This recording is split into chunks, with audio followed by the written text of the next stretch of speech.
C'est sous un ciel menaçant qu'ont débuté jeudi au Royaume-Uni les élections européennes. Un scrutin qui pourrait être marqué par une très forte abstention et une progression du sentiment europhobe.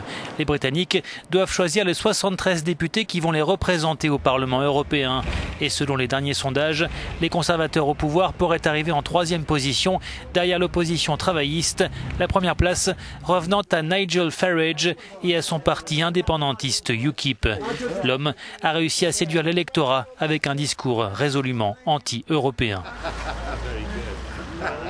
L'Union européenne aujourd'hui est trop ancrée dans ses principes et nous sur l'île, nous sommes séparés du bloc européen.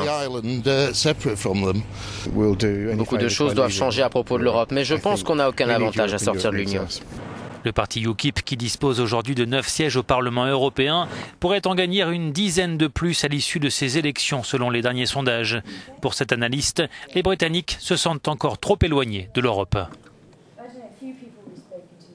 Je crois que les eurosceptiques touchent une corde sensible au Royaume-Uni car beaucoup d'électeurs ne ressentent pas les bénéfices de l'Union européenne.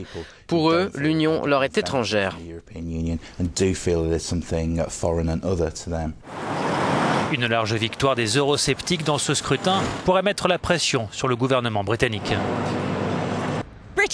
Le Premier ministre David Cameron a promis un référendum sur l'Europe s'il remporte les élections générales l'année prochaine, explique notre correspondante. C'est donc le prochain scrutin national plutôt que les élections européennes qui pourraient marquer un véritable tournant dans les relations du Royaume-Uni avec l'Europe. Sarah Chappell, Euronews, London.